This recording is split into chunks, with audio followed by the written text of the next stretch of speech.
Hello, hello. Welcome back. Okay, I am so excited for this episode. This is all about stop picking up other people's shit.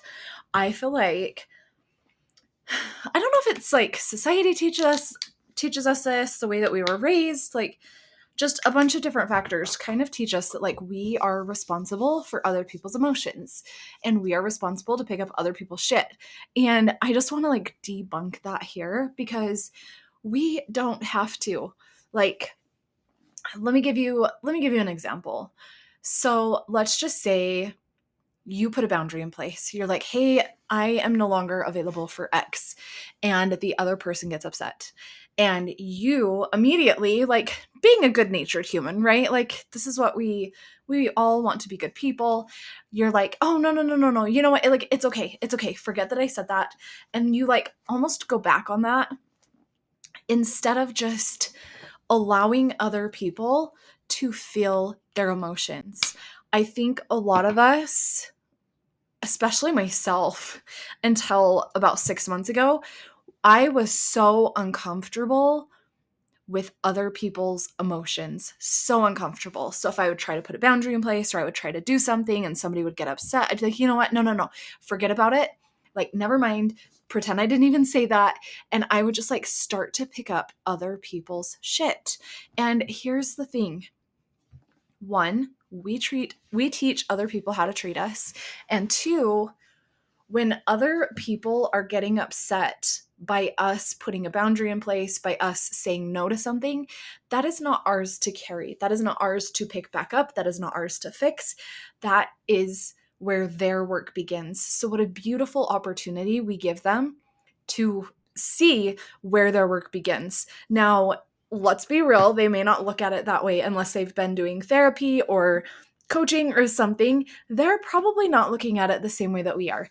But this is such a beautiful opportunity for them to look within themselves and find out, why did that trigger me? Why did that upset me? Why did I get so angry? Because when you heal your shit, you heal your shit. And when you trigger somebody else, that is their own shit to heal. That is not yours to fix or make better. And it's the people pleaser in us, right? It's the people pleaser that doesn't want to upset anybody. We don't want to hurt anybody's feelings. We don't want to make anybody feel bad. And that's great and dandy. But we can't go through life thinking we're never going to piss somebody off, right? And so I want you to start to recognize, like, maybe you've been feeling like, oh, I want to start doing this differently. I want to put these boundaries in place, or I really need a boundary here. Let me give you some context. Let's just say this is like the example popping into my head. Let's just say your mom shows up unannounced every day, or you have a friend who shows up unannounced every day, or at least several times a week. And they take a lot of your time. They want to stay and visit for several hours, and you are like, oh my gosh, I have so much to do. I don't have time for this. Well, you get to put a boundary in place. You get to say, hey, I love that you enjoy coming to visit me. I love our conversations. However, I have a lot of stuff that I need to get done during the week. And it's really hard when I have to stop what I'm doing for several hours each day and have a conversation with you, spend the time with you, or whatever. Can we schedule in a time each week where you come over and can be fully present with you and not stressed about the other things that are on my mind? Like, I will give you the time. I will be fully present with you. So that is like the example of putting a boundary in place, right? But you can also say it as, if you continue to show up unannounced, I'm actually going to have to lock the doors and not let you in. These are my work hours, and this is the time that I need to get my work done. And when you keep showing up during this time, you are interrupting it. So that's like a more direct way to say it, right? For me, with some people, I don't want to say beat around the bush, because it's really not beating around the bush, but let's just call it, for the sake of this example, the like beating around the bush method. And then with other people, like my husband and stuff, I am very direct with my boundaries, and I'm getting better at setting boundaries with friends. I'm definitely like fine to set a boundary and be like, hey, does this work for you? It's just like there's one relationship in my life that I am getting better and wanting to baby step my way in. Let's call it the baby step method, not the beat around the bush. It's more like baby stepping. So it's more like saying, you know what? I really value you. I really value our time together. Is it okay if we schedule a time each week to be able to sit down and have a conversation because I have a lot to do, right? So it's still direct, but it's more taking into account like the other person as well and just being a little less direct. But then if they have big emotions around it, like, oh my gosh, you don't love it when I visit, I'm taking up too much of your time, blah, blah, blah, that's not your shit to pick up. Don't pick it back up. Do not pick it back up. Like, let them sort through it. And so I just want to share like a affirmation here, something that's like really helped me, a thought, whatever you want to call it, is it is safe for other people to be upset with me. It is safe for people to be mad at me. It is safe for people to be wrong about me.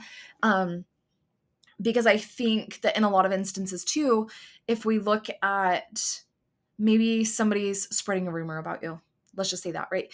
We want to go to everybody and just explain how untrue it is and whatever.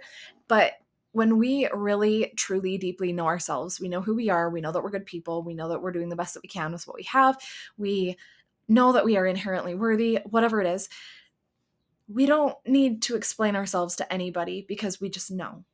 And so that urge to want to go to everybody and like explain our side of the story no longer exists because we know who we are and we don't need to pick that up.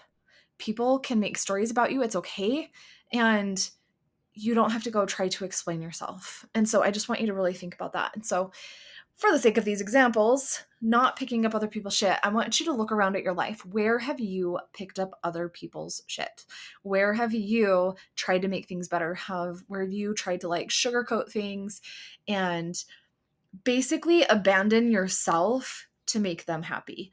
And what I want to say is like when people have their emotions or their reactions to boundaries we put into place to things that we say, if you really think about it, we all have what I like to call like these little toddlers or these little gangsters within us.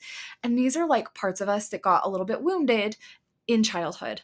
Maybe they got their feelings hurt or whatever, and you learned how to survive certain situations by playing small, by not speaking up, by people pleasing, by doing all of these things. And when we start to speak up,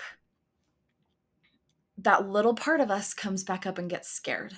And so I want you to look at this little part that's like, no, no, no, we can't say that. Like, they're going to be so upset and like, we're going to die, is basically what this part is thinking, right? We're going to die. So if we can just tell this little part, like, you know what? I'm okay. I'm okay. I've got this. We're going to be okay. And this is where, like, for me, I needed to baby step in with a certain relationship in my life. I needed to baby step it in. That's what this part of me needed, was baby steps. I couldn't just be very direct with this person because that was like, it really made me feel like super unregulated in my nervous system, in my body. I felt really scared of that. So I'm baby stepping my way in. And so maybe that's what this little part of you needs, is to just like baby step in. And so I want you to really listen, because when these other people respond to us, most likely, if it's like a big dramatic response to us, it's just their little gangster, their little toddler inside that is like freaking out because they feel like they're dying or being rejected or whatever it is, right? And so that's a really good place for them to start, to be like, oh, why did I respond this way? Why did I show up this way? Why am I feeling this way? And again, they might not be looking at it that way. They may not look at it the same as we do. But everybody in the world, we're all mirrors. We're just projecting back what we see in other people. And so when people bring something up in us, that's a really good time to be like, why am I feeling this way? Like, they are reflecting back something within you that is feeling triggered. And that is like such a beautiful place for you to be able to look within.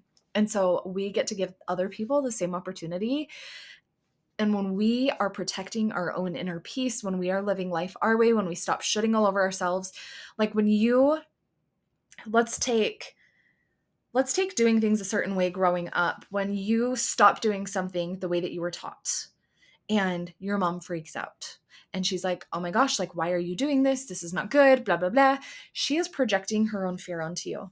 And a lot of times it's either one, a fear, because they feel like if they were to make the same decision, they would also not be safe. And so then they're projecting that on you. Or two, it's something that they wish they could do, but don't.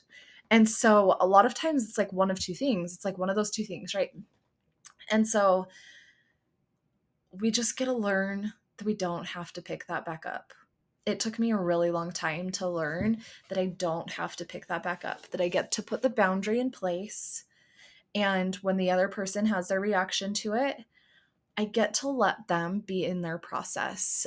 This was really hard with my husband because I was the fixer. I was always trying to be like, you know what, never mind, like I'll take care of it. But then as I started in therapy and really heavily working on this, I realized, wait a second, I have done him such a disservice for our entire marriage because I've always just picked up the pieces again. And then he never had to deal with his emotions. He never had to deal with hard emotions because I would just pick it back up and be like, nope, nope, it's okay. I got it. Like, nope, we're going to do this. Thanks, babe. Like, it's okay. And I never let him be in his process. I never gave him the time or the space to be in his process because I was too scared of all of the emotions that he was having. And so I want you to recognize, are you scared of other people's emotions? Do you get nervous when other people are having their own experience? You can start to recognize this by like when somebody else is having their big emotions, notice what you feel in your body. Because a lot of times, these parts of us that get really scared and nervous are parts of us from the past. So we may not remember logically, cognitively, like in our brain, consciously. That's the word I was looking for. We may not remember consciously any experience that happened in the past, or you might, but your body always stores the energy of any trauma, big T or little t. We all have trauma. Your body stores it. This is why you can walk into a room and suddenly you feel like a feeling, right? Like, oh, or you meet a person and you're like, I don't know if I like you. Like, you just get that feeling, right? That gut feeling. And you're like, why?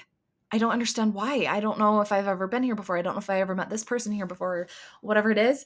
And it's just because our bodies remember things that have happened in the past. So when we get into similar situations, our body thinks the same thing's happening over again, and then it tries to put us back into our survival response. This is why I love breath work so much, is because it shuts off all of our survival responses so we can tap into the truest essence of us and really ask ourselves, like, how do we want to respond in life? How do we want to respond in all of these situations? And we can be able to process that when we're not feeling like we're in survival mode, when we are actually like tapped in to God, source, the universe, like whatever you believe in, and the truest essence of you. That is why breathwork is so cool.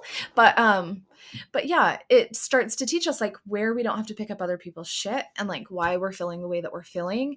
And just know, like, when other people are having big emotions, we can let them be in their process. We can sit next to them and hold space for them.